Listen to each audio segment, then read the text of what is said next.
Mr. Silent Channel. Please don't skip the ads. Kabanata 1051 ibaba mo ako. Matapos pakinggan ang mga salita ni Pei Yangxi, ngumiti si Jingzi. Hindi ko inaasahan na pagkatapos ng hindi pagkikita ng higit sa isang buwan, ang pang-apat na kapatid na babae ay hindi lamang napabuti ang kanyang mga kasanayan sa martial arts, ngunit naging mas maganda din, at ang kanyang kakayahang magsinungaling ay naging mas malakas din. Kinagat ni Pei Yangxi ang kanyang labi at walang sinabi. Sumagot siya, bumutan mo ang iyong espada. Huwag mong sisihin ang iyong sarili sa hindi paghawak ng sandata pagkatapos mong matalo. Ikanaway ni Jingzi ang kanyang mga kamay at ngumiti, pang-apat na kapatid, hindi ako gumagamit ng espada. Natatakot ako na kung talunin kita ng espada, sasabihin mong hindi ako mananalo ng puwersa. Ba, Kay. Dumura si Yangxi, sinasabi mo ba sa akin na nagsasalita ako ng walang kaparirikan? Natutunan ko ito mula sa iyo. Dahil doon, itinaas ni Pei Yangxi ang kanyang espada at sinaksak siya. Ngunit sa pagkakataong ito, hindi umiwas si Jingzi at hinayaang tumama ang espada. Ginamit niya ang kanyang tunay na enerhiya upang bumuo ng isang hadlang at hinaranggan ang espada ni Pei Yangxi. Sa katunayan, ang panlabas na hadlang ni Jingzi ay maaari ding makamit pagkatapos maabot ni Pei Yangxi ang gitnang antas ng ika-6 na antas, kaya hindi ito nakakaramdam ng nobela sa ngayon. Kahit na si Jingzi ay may hadlang para sa pagtatanggol sa sarili, dahil ang dalawa sa kanila ay nasa parehong antas, hindi siya magtatagal. Sa pag-iisip ng ganito, inilabas ni Pei Yangxi ang lahat ng kanyang panloob na kapangyarihan at inilabas ito sa katawan ng espada, ngunit lumitaw ang isang eksena na ikinagulat niya. Ang panloob na enerhiya na ginawa niya sa labas ay tumama sa hadlang ni Jingzi, at ito ay parang isang bato na lumulubog sa dagat. Ito ay ganap na natunaw ng hindi nagdulot ng anumang mga ripples, at hindi siya maaaring sumulong. Gusto niyang bawiin ang espada, napagtanto niya na hindi na niya ito kayang bawiin ngayon. Sa oras na ito, tila may malakas na atraksyon si Jingzi sa kanyang katawan, sinisipsip siya pasulong. Sa susunod na sandali, humiwalay siya sa kontrol ng espada, at ang kanyang buong katawan ay direktang sinipsip ni Jingzi, nahulog sa kanyang mga bisig. Hindi niya maibigay ang alinman sa kanyang panloob na lakas. Malakas siyang kinurot ni Jingzi at nanghina ang buong katawan niya. Anong nangyayari? Mukhang nabigla si Pei Yangxi habang nakahawak siya sa mga braso ni Jingzi. Hindi niya kailanman naisip kung paano naging napakahina ang kanyang lakas sa gitnang antas ng ika-6 na antas. Nagpapuwersa si Jingzi sa kanyang mga kamay, at bumagsak si Pei Yangxi sa kanyang mga braso, nawalan ng lakas. Ngumiti si Jingzi at sinabing, hindi sa hamina ang pang-apat na kapatid na babae, ngunit mas lumakas ako. Ang pang-apat na kapatid na babae ay nasa likod ko na ngayon ng 2 antas. Paano mo ako matatalo? 2 antas. Saglit na natigilan si Pei Yangxi, pagkatapos ay sinabi sa pagkabigla, Zir, ikaw. Naging master ka na ngayon. Nakangiting tumanggo si Jingzi. Eksakto. Akala ko noong una ay nalampasan ko na ang unang antas sa loob ng 1 buwan, na isa ng napakapambihirang pag-iral. Gayunpaman, hindi ko alam na si Jingzi ay talagang nakalusot sa 3 antas sa loob ng 1 buwan. Higit sa lahat, diretso siyang nakalusot. Grandmaster. Oo naman, nakakainis talaga ang paghahambing ng mga tao sa isa't isa. Buti na lang at ang taong ito ang pinakamamahal niya kaya hindi siya magseselo sa paghahambing, pero natagalan bago siya tuluyang makapag-react. Mukhang mahigit 1 buwan kang namuhay ng napakalaya at masayang panahon.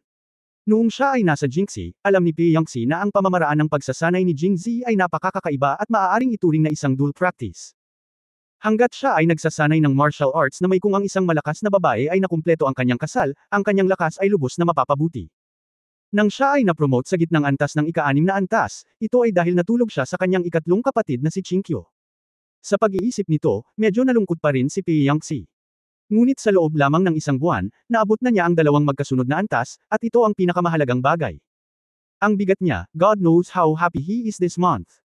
Kung titingnan ang poster na ito, dapat mayroong higit sa 1 babae. Hehe. Awkward na ngumiti si Jingzi, hindi alam kung paano sasagutin ang tanong. Ibaba mo ako. Itinulak ni Pei Yangxi si Jingzi, medyo malamig ang boses niya. Niyakap ni Jingzi si Pei Yangxi at lumipad pababa, ngunit hindi niya binitawan ang mga kamay nito. Hinawakan pa rin niya ito at nagpatuloy sa pagsasabing, pang-apat na kapatid, napagkasunduan lang namin na kapag nanalo ako sa iyo, patatawarin mo ako. Ako, hindi mo matutupad ang iyong salita. Tuparin mo ang iyong salita. Sabi ni Pei Yangxi sa mahinang boses, pero parang hindi galit ang tono niya. Nagsisinungaling ang pang-apat na kapatid, halatang galit ka pa rin. Sinulyapan siya ni Pei Yangxi at sinabing, hindi ako nagsinungaling sa iyo, natalo mo ako, at pinatawad kita ngunit ngayon galit na naman ako sa iyo. Hindi nakaimik si Jingzi sa loikan ni Pei Yangxi. Dahil hindi ka naglalaro ayon sa nakagawian, huwag mo akong sisihin. Sa pag-iisip nito, pinalakas ni Jingzi ang kanyang mga kamay at niyakap ng mahigpit si Peiyangxi sa kanyang mga bisig. Marahil dahil lumabas siya para mag-ensayo, hindi gaanong nagsuot si Peiyangxi, kaya napakahigpit niya kaya naramdaman ko na ang magandang katawan niya, at pagkatapos ay hinawakan ko ang kanyang mga braso ng walang malay. Ano? Nagulat si Peiyangxi at gustong umatras, ngunit tuluyan na siyang hinawakan ni Jingzi sa kanyang mga braso. Paano siya nakagalaw? Gusto niyang lumaban ng buong lakas, ngunit sa ilang kadahilanan, habang nakahawak sa mga bisig ni Jingzi ng ganito, hindi siya makagamit ng anumang lakas, kaya kinailangan niyang sumuko. Bitawan mo ako. Hanggang sa hindi nagalit si fourth sister. Hindi na ako galit. Bitawan mo ako. Hindi ako naniniwala. Bitiwan mo ang senior sister natin. Nang sumuko na si Peiyangxi sa pagtutol, biglang may sumigaw mula sa likuran. Bilasan mo at bitawan mo ako. Hindi ito inaasahan ni Peiyangxi. Pinandilatan niya si Jingzi at mabilis na sinabi, huwag silang makita.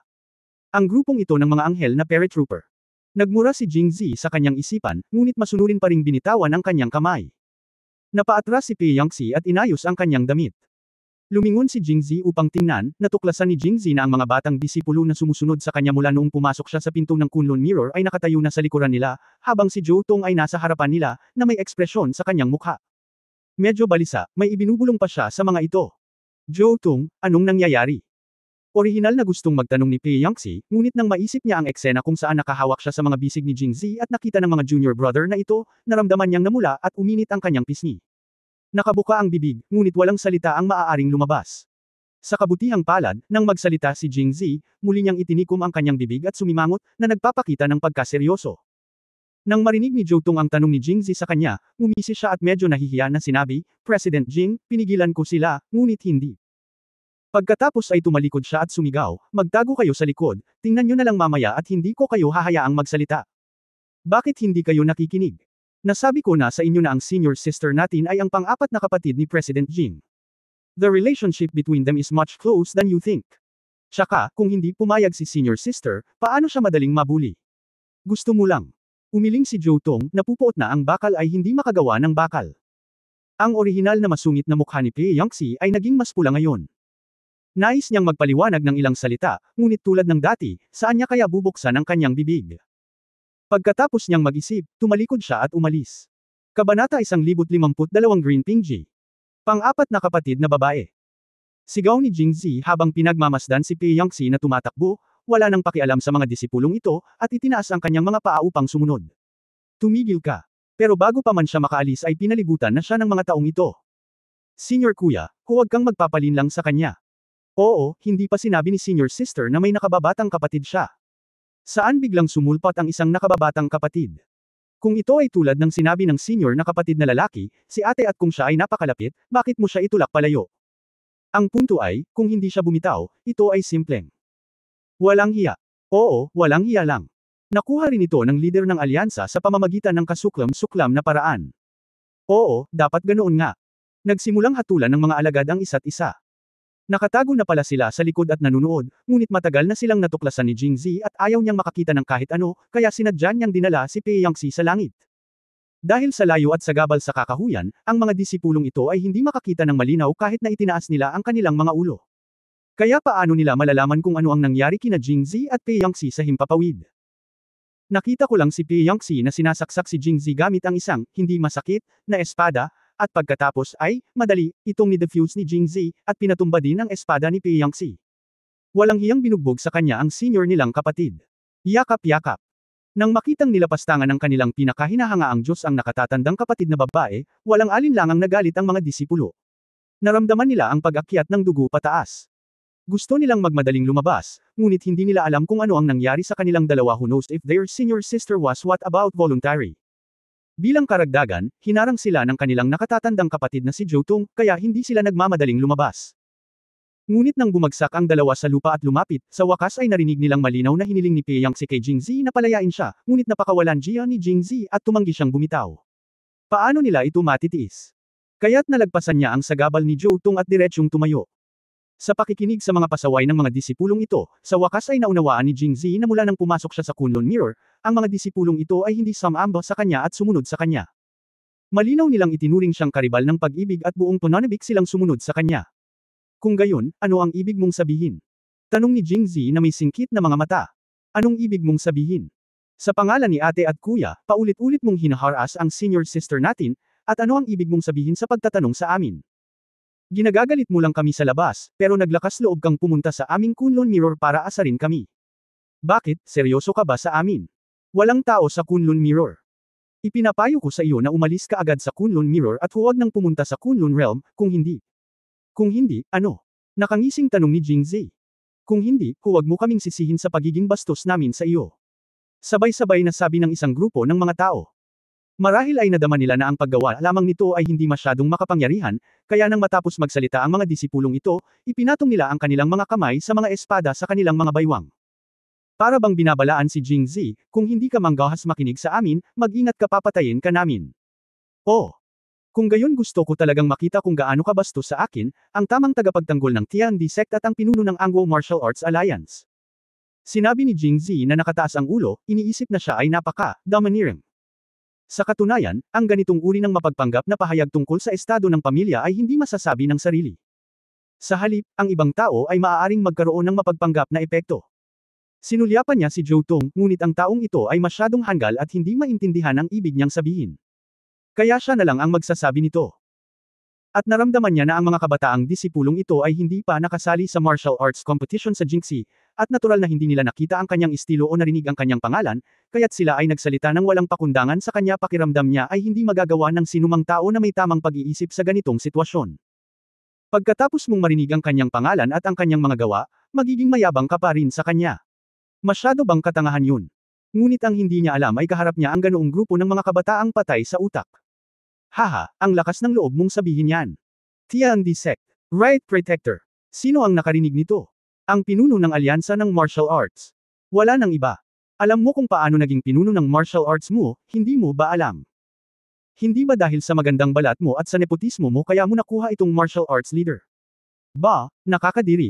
Kapag wala tayo, umaasa ka lang sa katayuan mo sa korte para gawin ang gusto mo. Ngunit pumunta ka sa aming teritoryo para manggulo, hayaan mong patikin ko sa iyo ang kapangyarihan namin ngayon. Oo, hayaan mo siyang matikman ang ating kapangyarihan. Tuwang-tuwa ang grupo ng mga disipulo na para silang binigyan ng dugo. Sa huli, lahat sila ay sabik na subukan ito. Tila si Jingzi ay parang isang malambot na persimmon, at lahat ay gustong kurutin ito.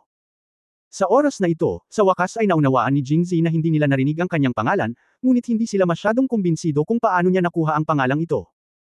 Ako ba ay tulad ng isang magandang lalaki na umasa sa nepotismo upang maabot ang tuktok? Stop talking nonsense. Since you are not convinced, let's practice today. Para malaman mo na ako, ang leader ng Martial Arts Alliance, ay hindi in vain. Natatakot lang akong magsisika sa huli. Nanghihinayang. Ito. Isang panaginip. Sa sandaling iyon, isang matangkad ngunit napakalakas na batang disipulo ang tumalon. Hayaan mo muna akong sumama sa iyo. President Jing, ito ang aming junior brother, si Lu Pingji. Sa kabila ng kanyang murang edad, siya ay napaka-talented. Siya ay ipinakilala sa pinakamaikling panahon, ngunit siya ay mabilis na umunlad at umabot sa isang antas na higit pa sa karamihan sa kanyang mga kaklase. Kung hindi siya masyadong bata, si Master ay dinala siya sa Jingxi noong huling martial arts tournament. Sayang lang at nakapunta doon si President Lu, kung makikita niya si Junior Lu, kung nakita niya si Brother Jing. Magiging bastos ako kay President Jing. Bagamat hindi mapigilan ni Zhou Tong ang pang-aasar ng kanyang nakababatang kapatid, matutulungan niya si Jingzi na ipakilala siya. Mula dito, makikita na si Zhou Tong, bilang master brother ng Kunlun Mirror, ay hindi maaaring hayaan ang kanyang nakababatang kapatid. Kumbinsido sila na ang kanyang posisyon ay napakahiya din. Lu Pingji. Ako ito. Nang marinig ni Jingzi na tinatawag ang kanyang pangalan at ang pagpapakilala ni Zhou Tong, mas lalong namamaga si Lu Pingji, itinaas ang kanyang ulo at nakaramdam ng labis na pagmamalaki. Ang pangalan na ito, ang galing. Sincere na sabi ni Jingzi. Ano? Natatakot ka ba sa akin? Makikipagrelasyon ka ba sa akin ngayon? Pinaikit ni Lu Pingji ang kanyang mga mata at ninisyon. Hindi sumagot si Jingzi, ngunit nagtanong, dapat talagang humanga ka sa aking pang-apat na kapatid, tama ba? Ikaw, huwag kang magsalita ng walang kaparirikan. Oh, ang pang-apat kong kapatid na babae ay napakaganda at namumukod-tangi, at hindi mo man lang ako hinahangaan. Pagkatapos ay sasabihin ko sa kanya mamaya. Ikaw. Namula si Lu Pingji at sinabing di malinaw, ang senior sister ay napakatalino at may mahusay na kasanayan sa martial arts. Sa mga disipulo dito, sino ang hindi kumikilala sa kanya bilang isang huwaran? Kahit na hinahangaan ko si senior sister, ano ang problema? Oo, hinahangaan nating lahat si senior sister. Sabay-sabay na sabi ng mga alagad. Chapter 1053 sabay na tayo, nagmamadali ako. Matapos makuha ang suporta ng lahat, tumaas ng husto ang kumpiyansa ni Lu Ping. Ano pa ba ang sasabihin mo? Umiling si Jingzi. Sa sandaling ito, ang iniisip niya ay ang kwento ng love triangle sa pagitan ni Ling Huchong, ang kanyang nakababatang kapatid na babae at si Lin Pingji sa The Swordsman. Sa huli, si Lin Pingji ang hindi madaling husgahan kung pabor ba siya kay Ling Huchong o kung pinapaborin ba ni Ling Huchong si Lin Pingji. Ngunit ang apelyido ni Lu Pingji ay napakahalaga pa rin, kahit na siya ay berde. Kung gayon halika at makipag-away sa akin. Habang sinasabi niya iyon, hinugot na ni Lu Pingji ang kanyang espada, at medyo kumpiyansa ang kanyang ekspresyon. Siya ay malamang na isang transcendent na pag-iral sa Kunlun Mirror. Sa loob ng ilang taon ng kanyang pagpasok, ang kanyang antas ay nalampasan na ng maraming nakatatandang kapatid. Senior sister, mayroon kang maipagmamalaki. Tumingin si Jingzi sa kanya at ikinulong ang kanyang mga labi, nakaramdam ng kaunting disgusto. Nang makitang walang intensyon si Jingzi na kumilos at puno ng paghamak, agad na nasaktan si Lu Pingji. Anong ibig mong sabihin? Itinutok ni Lu Pingji ang kanyang espada kay Jingzi, bakit, hindi ka ba masyadong makapangyarihan noong tinutokso mo ang aking nakatatandang kapatid na babae? Ngayon natatakot ka na ba? Sinasabi ko sa iyo, huli na ang lahat. Mas mabuting kumilos ka bilang isang lalaki, labanan mo ako ng isang beses, kahit matalo ka, igagalang ka pa rin namin. Huwag mong isipin na wala akong magagawa sa iyo kung hindi mo ito gagawin. Sumunod din ang mga disipulo sa tabi niya, nakita niya lang na si Junior Brother Lu ay napakalakas sa martial arts, kaya hindi ako nang ahas na gumalaw. Sinasabi rin nila na mayroon siyang napakahusay na kasanayan sa martial arts at natalo niya ang lahat ng mga pangunahing sekta gamit ang kanyang sariling lakas at naging pinuno ng alyansa ng martial arts ba? Mali lahat. Oo, wala akong maramdaman mula sa kanya. Pabago-bago ang internal energy niya. Halatang hindi siya marunong ng martial arts. Junior Brother Lu, hampasin mo siya, hampasin mo. Sa katunayan, ang mga disipulo ay masyadong mausisa. Bagamat hindi na sila naniniwala sa kakayahan ni Jingzi na talunin ang lahat ng mga sekta at maging pinuno ng alyansa ng martial arts ng isang tao, naramdaman nilang magagawa pa rin ni Jingzi na gumawa ng kalokohan. Ngunit pagkatapos ng gayong pakikipag-ugnay, nalaman kong si Jingzi ay walang pagbabago sa panloob na enerhiya, ngunit maaari siyang lumipad muli, na medyo kakaiba. Maraming mga disipulo ang nadama na si Jingzi ay walang panloob na lakas at maaari lamang gawin ang magaan na kung fu. Hindi na nila hinintay na bugbugin siya ni Lu Pingji. Nakok si Lu Pingji at tumaas ng husto ang kanyang kumpiyansa. Muli niyang tinapik si Jingzi gamit ang kanyang espada, kikilos ka ba? Kung hindi ka kikilos, huwag mo muna akong sisihin sa pagkilos. Hindi natinag si Jingzi, tumingin sa kanya at ngumiti, hindi ba, kung hindi mo ako matatalo. Ako, kailangan pa nila akong hamanin ng sunod-sunod. Namula agad ang mukha ni Lu Pingji, nanaginip ka ba? Hindi kita matatalo. Hindi mo talaga ako matatalo. Sumulyap si Jingzi sa kanya. At tumingin sa direksyon na nilisan ni Pei Yangxi, iniisip na hindi na niya ito maaantala pa. Magsama-sama kayong lahat, nagmamadali ako. Nagkaroon ng katahimikan sa gitna ng mga tao, at pagkatapos ay si Lu Pingji ang unang sumugod dahil hindi na niya nakayanan. Pumunta ka sa impyerno. Hindi hinugot ni Jingzi ang kanyang espada dahil hindi na kailangang bumunot ng kanyang espada kapag nakikipag-usap sa isang mahina na hindi man lang maabot ang ika-6 na antas. Bang! Si Lu Ping ay mas mabilis kaysa sa kanya at mas mabilis na lumipad palabas. Ni hindi niya alam kung bakit siya lumipad palabas. Naramdaman na lang niya na noong tatama na ang kanyang espada kay Jingzi, para itong tumama sa bakal na pader at hindi na siya makagalaw. Pagkatapos, isang hindi nakikitang puwersa ang tumama sa kanya, na nagpalipad sa kanya kaagad. Sabi ko magsama kayo, bakit mag-aaksaya ng oras? Si Jingzi ay nakatayo ng matatag sa kinaroroonan at sinabing hindi nasisiyahan. Si Lu Pingji ay nakahiga sa lupa. Hindi pa rin niya alam kung ano ang eksaktong nangyari. Ipinatong niya ang isang kamay sa lupa at tinakpan ang kanyang dibdib ng isa. Naramdaman na lamang niya na ang kanyang dibdib ay naninikip at masakit, at ang mga salita ni Jingzi ay labis na nakakairita. Akmang bubuksan na niya ang kanyang bibig para magsalita, naramdaman niya ang init sa kanyang lalamunan. Ibinuka niya ang kanyang bibig at iniluwa ang isang subo ng donated blood. Nagsusuka ng dugo si Junior Brother Lu. Malapit na niyang bugbugin si Junior Brother Lu. Ano, patay na si Junior Brother Lu. Magsama-sama kayo para ipaghiganti si Junior Brother Lu. Dahil napakaraming mga alagad ng Kunlun Mirror na dumarating, kaunti lang ang mga tao sa harapan, at karamihan sa mga tao ay nasa likod. Hindi nila alam kung ano ang nangyari sa harap nila, kaya nang ipasa ang mga salita sa likod, dumura lang ito, ngunit direktang iniulat ito bilang pagkamatay ni Lu Ping. Nang marinig ng mga alagad na ayos lang, kumulo ang kanilang dugo at lahat sila ay sumugod. Gayunpaman, ang kanilang paggamot ay kapareho ng kay Lu Pingji na nakahiga. Mabilis silang umakyat at mabilis na bumalik. Si Jingzi ay naging isang master. Direkta niyang ginagamit ang kanyang panloob na kapangyarihan upang buksan ang kaharian ng Panginoon. Direkta siyang nagtatayo ng pader ng panloob na kapangyarihan sa paligid niya, na hinaharangan ng lahat ng kanyang mga alagad. Sa sumunod na sandali, itinulak ni Jingzi gamit ang dalawang kamay, at ang kanyang panloob na puwersa ay itinulak palayo ng patong-patong na parang mga alon ng tubig, na itinulak ang lahat ng mga disipulo sa lupa. Pagkatapos ng lahat, pumunta siya sa Kunlun Mirror para hanapin si Pei Yangtze. Kung sasaktan niya ang lahat ng kanilang mga disipulo, hindi lamang mawawala ng mukha si Pei Chunjing, ngunit ang mukha ni Pei Yangtze ay magmumukha ding masama. Kaya itinulak na lang sila ni Jingzi pababa. President Jing, mangyaring magpakita ng awa. Nang makitang natamba ang lahat ng kanyang junior brothers, nagulat si Zhou Tong at mabilis na nagsalita para pigilan sila. Sumulyap si Jingzi sa kanya, at nang hindi na iniisip na ipahiya pa sila, tumalikod siya at hinabol ang direksyon kung saan umalis si Pei Yangtze.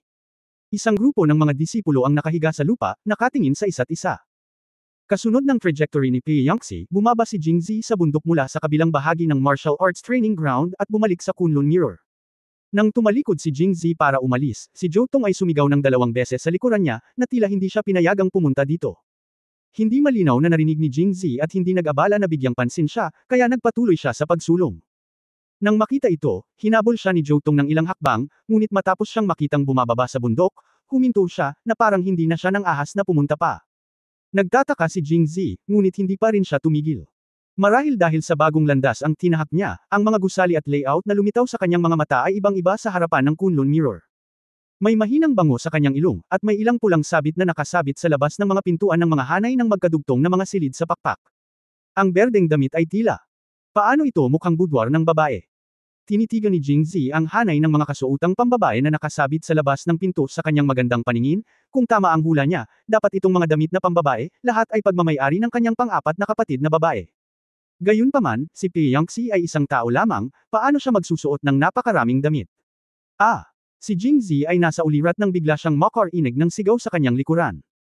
Nang lumingon siya, nakita niya ang isang dalagang nakatayo sa may pintuan na may hawak na palanggana na gawa sa kahoy, nagulat na nakatingin sa kanya. Nang makita niyang tumalikod si Jingzi, likas siyang umatras, ngunit sa sandaling bumagsak ang kanyang mga mata sa mukha ni Jingzi, itinikom niya ang kanyang bibig, at ang kahoy na palanggana sa kanyang kamay ay nahulog sa lupa, na ang mga damit sa loob ay nagkalat sa lupa. Sa oras na ito, biglang nagising si Jingzi. Paano naging posible na ang kanyang ika-4 na kapatid na babae ay ang tanging babaeng disipulo sa Kunlun Mirror? Napakaraming damit na malinaw na hindi pag-aari ng isang babae, ibig sabihin, ang lugar kung nasaan siya ngayon ay isang lugar ng pagtitipon ng mga kababaihan. Hindi nakakagulat na pinigilan siya ni Zhou Tong ngayon lang. Kabanata 1054 ang nakatatandang kapatid na babae ng kapatid na babae. Ano man ang sekta o sekta, basta may mga babae, isang hiwalay na tirahan ang ilalagay para sa kanila. Katulad sa palasyo, magkakaroon ng hiwalay na harem bilang tirahan ng mga babaeng miyembro ng pamilya. Isang katangian ng mga lugar na ito ay bawal pumasok ang mga lalaki. Si Jingzi, na nag-isip tungkol dito, ay sumigaw sa kanyang puso na may mali, pagkatapos ay tinakpan ang kanyang mukha ng kanyang mga kamay at tumakbo palayo. Tumigil ka. Natigilan ang dalaga doon, ngunit nang makita niyang tinakpan ni Jingzi ang kanyang mukha at tumakbo palayo, agad itong natauhan. Pigilan mo siya, huwag mo siyang hayaang tumakas. Nang makitang hindi huminto si Jingzi, muling sumigaw ang dalaga, ngunit medyo nasasabik ang tono ng kanyang pananalita. Dahil maraming wing room dito, at malalaman mo sa mga damit na nakasabit sa harap ng pinto, lahat ng nakatira sa mga kwarto ay babae. Wala nang balak si Jingzi na hanapin si Pei Yangtze, iniisip na kung marinig ng mga babae sa ibang kwarto ang ingay at tumakbo palayo, lumabas ka na lang. Sa ikalawang pagpunta niya rito, binugbog niya lang ang lalaking disipulo ng Kunlun Mirror. Kung nakuha niya ang reputasyon ng especially iya sa babaeng disipulo ng Kunlun Mirror, paano siya magkakaroon ng karangalan na makita muli si Pei Yangtze sa hinaharap? Gayunpaman, anuman ang iyong kinatatakutan ay magkakatotoo. Habang ang mga kabataang babae ay sumisigaw ng hula, ang mga pintuan ng mga silid sa pakpak na ito ay nabuksan, at ang mga babae ay lumabas ng silid isa-isa. Nang makita nila si Jingzi, iba ang ekspresyon nila. Ang ilan ay nagulat, ang ilan ay nalito, at ang ilan ay nasasabik. Anyway, ang mga mata ng bawat babae ay kumikinang sa liwanag. Si Jingzi ay parang tang monk na kararating lang sa lupain ng mga anak na babae, at agad na napahiya. Huwag mong hayaan siyang tumakas. Pinaalalahanan sila ng kabataang babae sa likuran, at pagkatapos ay natauhan ang mga babaeng disipulong ito, bahagyang yumuko, at lumipad ang lahat, pinalibutan si Jingzi. Sa pagtingin sa mga batang babae sa ikatlong palapag at ikatlong palapag sa labas, si Jingzi ay parang naiiyak. Hello, kamusta ka? Ang mga babaeng disipulo ay tumitig kay Jingzi nang may pag-usisa at walang sinabi. Sa oras na ito, isang batang babae ang sumugod. Ang taong ito ay palihim na sumilip sa ating mga damit. Huwag kang ang magsalita ng kalokohan, kailan pa ako sumilip? Tapos kanina ka pa nakatitig sa sampayan, hindi ka ba sumilip? Ako, huwag kang papasok dito. Pinapatuyo ang mga damit sa sampayan, at tinignan ko lang sila ng hayag. Sa sandaling lumabas ang mga salitang ito, hindi alam ng dalaga kung bakit. Aminado ang lahat na tumingin siya sa kanila ng lantaran. Paano sasabihin? Sino ka? Sa oras na ito, isang matandang babaeng disipulo ang sumimangot at nagtanong, paano mo nakuha ang Kunlun Mirror? Napakalaki ng Kunlun Mirror, bakit ka pumunta dito? Wala bang pumihil sa iyo? Ikaw. Pumunta ako dito para habulin ang aking pang-apat na kapatid na babae, ngunit hindi ko inaasahan na pupunta ako dito pagkatapos na habulin siya. Pang-apat na kapatid na babae.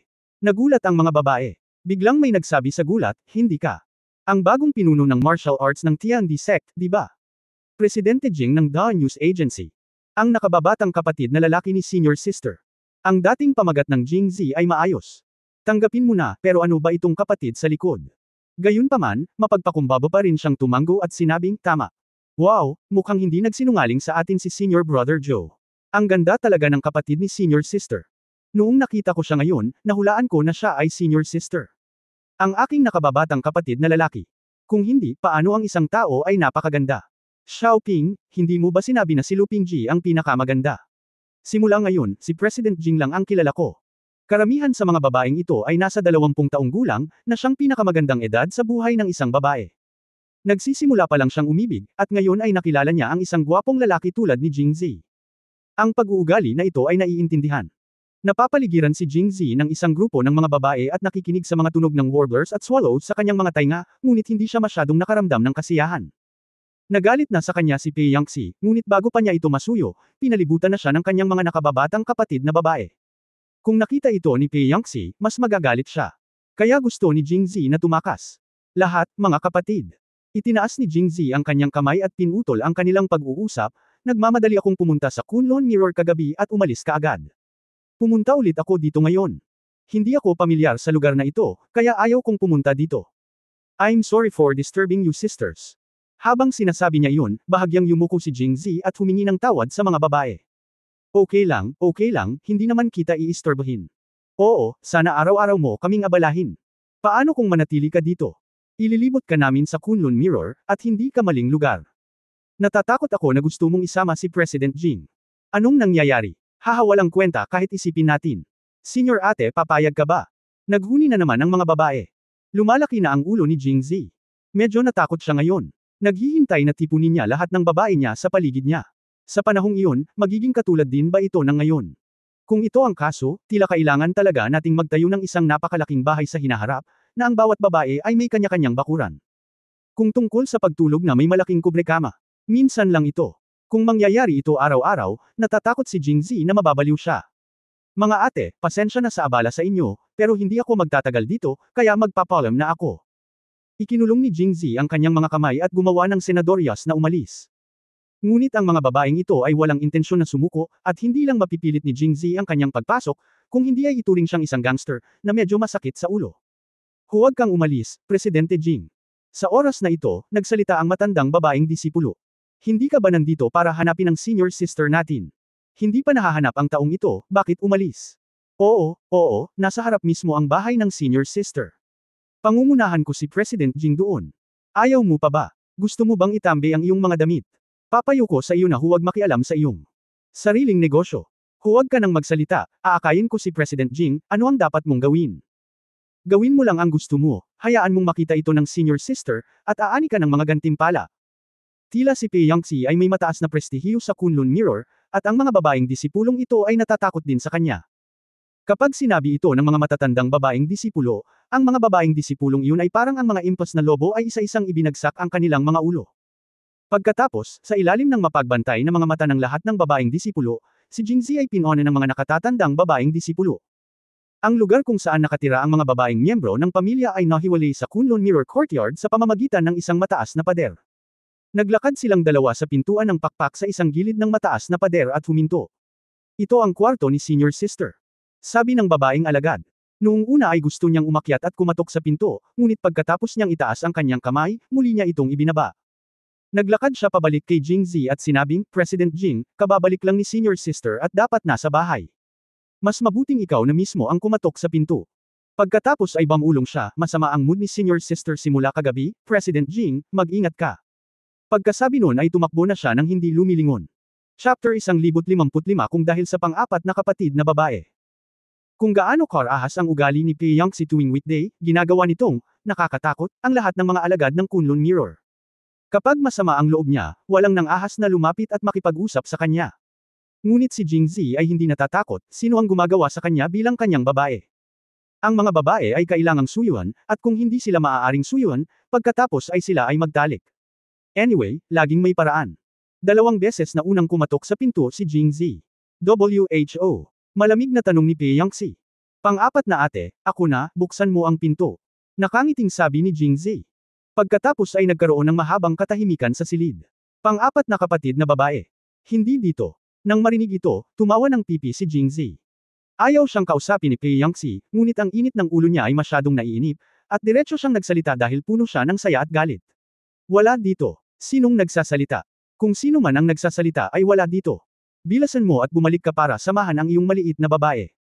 Galit na sabi ni Pei Yangtze. Sa pagkakataong ito ay tumigil si Jingzi sa pagsasalita at itinulak ang pinto. Hindi niya ito nilock. Si Pei Yangtze ay nakatayo sa tabi ng kama, tila nag-iimpake ng kanyang mga gamit. Nang makita niyang itinulak ni Jingzi ang pinto, natigilan siya sandali, at pagkatapos ay nagalit. Okay, lumalakas ka ng loob. Ngayon naglakas loob ka ng pasukin ang kwarto ko. Umiling si Jingzi, pang-apat na kapatid na babae, hindi nakalock ang pinto mo, at binuksan ko ito ng mahina. Paano ka makakapasok? Ikaw.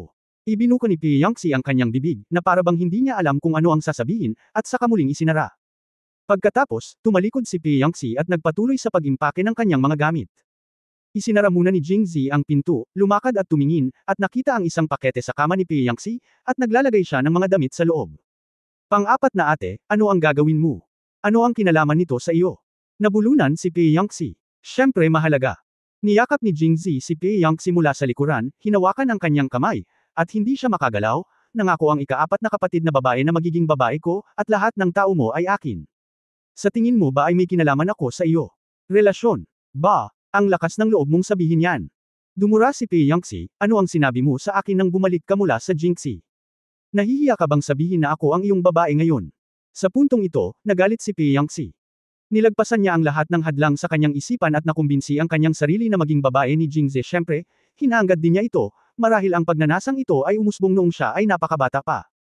Ngunit ayaw niyang sumuko, dahil maging ito ay Zhu Xining, Liu Jinghong, o Qingqiu, lahat sila ay gumugol ng mahabang panahon na nag-iisa kay Jingzi, at para sa kanya, pagkatapos niyang makilala si Jingzi, nasa tabi niya sina Qingqiu at Mo Xingren, nariyan sina Wang Yingqiu at Qiu Chenchen, at halos wala siyang oras na mag-isa sa kanya. Nang maglaon, nang bumalik siya mula sa Jingzi, sa wakas ay bumili siya ng ilang araw para sa kanyang sarili. Ang ilang araw na iyon ang pinakamasayang panahon para sa kanya sa loob ng mahigit 10 taon. Sa kasamaang palad, ang masasayang oras ay masyadong maikli, kasama ang panahong iyon sa paglipas ng panahon, ang kanyang pagkakakilanlan ay nagbago mula sa kanyang kapatid na babae sa kanyang babae, kaya naramdaman niyang hindi ito sapat. Noon lamang siya gumawa ng kasunduan na si Jingzi ay pumunta sa Kunlun County upang mamuhay sa mundo ng dalawa kasama niya. Naplano na niya ito, ngunit nang dumating si Jingzi sa Kunlun Mirror, ganap na nabuksan ang kanyang puso. Kapag dumating ang oras na umalis kasama niya, pumunta sa Jiangling, at bumalik sa Jingzhou, magiging mas kalmado siya tungkol sa kanyang bagong pagkakakilanlan. Ngunit sa huli, hinintay niya si Zhang Xiaoyu, paanong hindi siya magagalit? Pang-apat na kapatid, hindi ka ba nagalit dahil dumating si Xiaoyu? Oo, tama iyan. So ano? Hindi ito itinago ni Pei Yangtze, hindi iyon bahagi ng kanyang pagkatao. Hindi ba't ipinaliwanag ko na ang lahat kay fourth sister? Sumama sa akin si Xiaoyu para lang sa business reasons. Sumama rin siya sa akin sa Rozhao, at saka kay Jiangling. Hindi mo siya masisisi.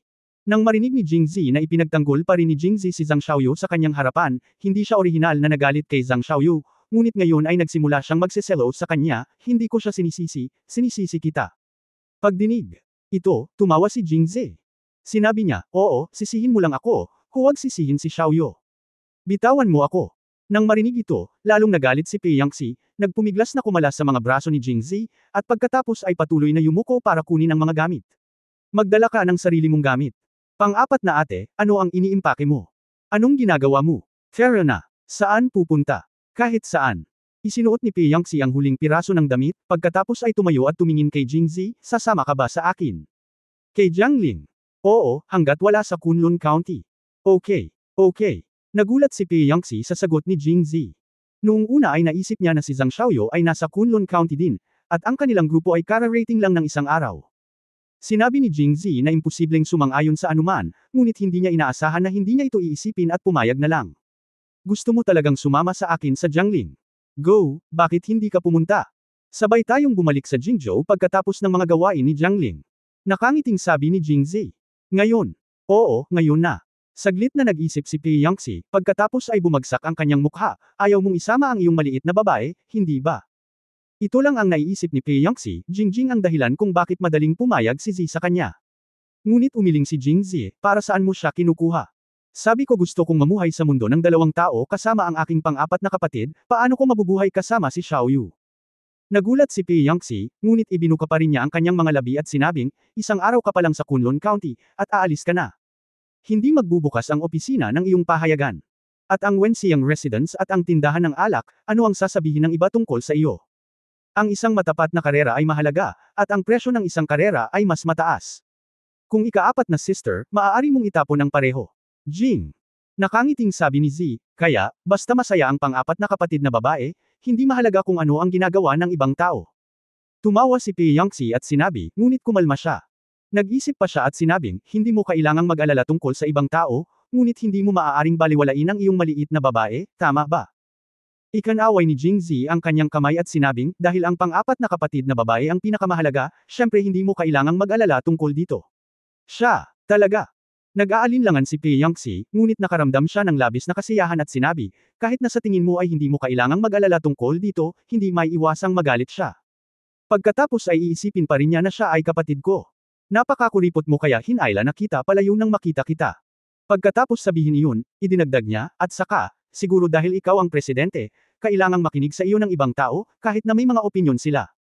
Hindi ako naglakas loob na sabihin ito ng malakas ngunit kung tutuusin, dala mo ang kalooban ng kanyang kamahalan, kaya hindi magandang umalis ng ganito. Huwag kang mag-alala, fourth sister. Nakangiting sabi ni Jingzi, ngayon, the newspaper man ito o Wenxiangju at Zhangja Winery ay nasa tamang landas na, at si Magistrate Chen ang nagbigay ng mga kondisyon ng venue. Kahit umalis ako, mabilis na mabubuksan nina Xiaoyu at Chen Jianan ang sangay. Kabanata 1056 na humihingi ng paliwanag. Bagamat gusto ni Pei Yangxi na makasama si Jingzi at maging makasarili kahit minsan para ma-enjoy niya ang mundo ng dalawang tao, nag-aalala pa rin siya na maapektuhan ang career ni Jingzi, kaya sinabi niya ito. Ngunit matapos marinig ang paliwanag ni Jingzi, gumaan ang pakiramdam niya. Ngunit pagkatapos ay sinabi niya, bagaman maaari kang umalis, kailangan mong ipaliwanag ito sa iyong maliit na babae. Dapat mong sabihin sa kanya na gusto mong umalis. Matapos marinig ito, mapait na ngumiti si Jingzi, pang-apat na kapatid, ang pangalan mo ay siya si Xiaoyu. Bakit parang ang awkward para sa isang munting babae na tawagin siya ng ganoon? Ito ang iyong maliit na babae. Pinaikot ni Pei Yangxi ang kanyang mga labi. Sandaling nabulunan si Jingzi, iniisip na kung talagang tatanggapin ni Pei Yangxi si Zhang Xiaoyu mula sa kanyang puso, malayo pa ang mararating niya. Sinabi niya, pero pareho lang kung sasabihin mo ito kay Xiaoyu o hindi. Paano ito magiging pareho?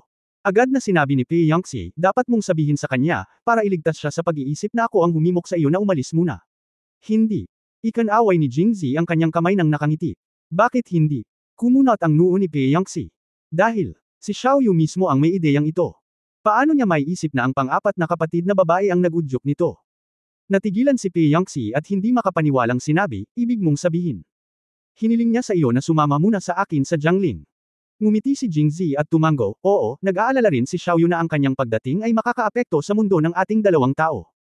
Kung magagalit at magseselos ang ikaapat na kapatid dahil dito, hiniling niya sa akin na dalhin muna doon ang pang-apat na kapatid na babae. Jiangling, mamuhay tayo sa mundo ng dalawa. Sa sandaling lumabas ang mga salitang ito, gumawa ng malaking kaguluhan si Pei Yangxi. Sino ang nagsabing magagalit ako at magseselos? Sino ang sabik na mamuhay sa mundo ng dalawa kasama mo? Ngumiti si Jingzi at walang sinabi, iniisip kung sino pa bukod sa iyo. Sinubukan muli ni Pei Yangxi, talaga bang pinakawalan ka niya? Oo, sinabi nga ni Xiaoyu. Pang-apat na kapatid na babae, tiyak na mayroon kang ilang hindi pagkakaunawaan tungkol kay Xiaoyu. Kaya't sinabi ni Jingzi kay Pei Yangxi ang orihinal na mga salita ni Zhang Xiaoyu matapos itong marinig muli, medyo napahiya si Pei Yangxi. Kung ikukumpara kay Zhang Xiaoyu, ang kanyang posisyon ay masyadong maliit. Nang makita ang nahihiyang tingin ni Pei Yangxi, inakbayan ni Jingzi ang kanyang balikat at nakangiting sinabi, "Pang-apat na kapatid, sa totoo lang, si Xiao Yu ay hindi kasing hirap gaya ng iniisip mo. Siya ay napakabuting tao. Isipin mo, ang pangalawang kapatid na babae at ang ika-anim na kapatid na babae ay kasama na ngayon ni Xiao Yu. Parehong mahal ang magkapatid na babae. Kung talagang may kahit katiting na masamang intensyon si Xiao Yu, magiging tanga kaya ang pangalawang kapatid na babae at ang pang-anim na kapatid." Hindi nagsalita si Pei Yangxi, ngunit ang kanyang bahagyang pula at mainit na pisngi ang nagsabi ng lahat. Nang makita ang eksenang ito, hindi nagpatuloy sa pagsasalita si Jingzi. Sa halip, iniba niya ang usapan at sinabing, "Pang-apat na ate, ay empake mo muna ang mga bagahe mo, at babalik ako at iimpake ito sandali. Tanghal iyan na tayo at aalis na tayo." Ah! Nagulat si Pei Yangxi, agad niyang ikanaway ang kanyang kamay at sinabing, "Aalis sa hapon. Hindi na kailangang magmadali. Makakaalis ka rin bukas." Sinulyapan ni Jingzi ang halos nakaimpake na bagahe ni Pei Yangxi at nag-aalinlangan na nagtanong, "Hindi ba nababalisa ang fourth sister? Tsaka, tingnan mo. Mukhang okay naman ang pang-apat na kapatid, kaya bakit magstay pa ng isang araw?" "Sinong nagsabing nababalisa ako?" Inilibot ni Pei Yangxi ang kanyang mga mata kay Jingzi, "Ikaw. Dumating ka lang sa Kunlun County sa loob ng isang araw, at hindi ko pa nagagawa ang tungkulin ko bilang landlord, kaya umalis ka ng ganito. Hindi ba biro iyon?" Naunawaan kaagad ni Jingzi at nakangiting sinabi, "Ano, pinaplano ng ika-apat na kapatid na imbitahan si Xiao Yu sa hapunan?" "Tama iyan." Sumulyap si Pei Yangxi sa kanya, "Bakit? Bakit ayaw mong imbitahan ko siya sa hapunan?" "Oo, syempre payag ka." Nakangiting sabi ni Jingzi. Ang sitwasyong ito ang pinakaaasam niyang makita. Sinong lalaki ang hindi gustong mamuhay ng maayos ang kanyang babae? Hindi, parang siya lang. Kung tutusin, ang ibang lalaki ay walang masyadong magagandang bulaklak na kasabay niya. Magandang ginang. Pagkatapos magsalita ni Jingzi, hindi natapat ang kanyang kamay. Ito ay orihinal na nakapatong sa balikat ni Pei Yangxi. Sa oras na ito, habang nagsasalita siya, ang kanyang kamay ay patuloy na gumagalaw pababa. Tatawid na sana siya sa isang patag na lugar at maghahanda sa pag-akyat sa bundok. Tagaytay. Tumili. Sa oras na ito, bigla siyang huminto, at tinabig din ni Pei Yangxi ang kanyang kamay at maingat na tumingin sa pinto. "Sino ito?" "Senyor, ate, ako ito." Isang mahinang boses ang nagmula sa labas ng pinto. Medyo pamilyar si Jingzi sa boses na ito. Ito ay ang batang babae mula sa simula. Sa hindi inaasahan, medyo na-curious siya at nandoon pa rin.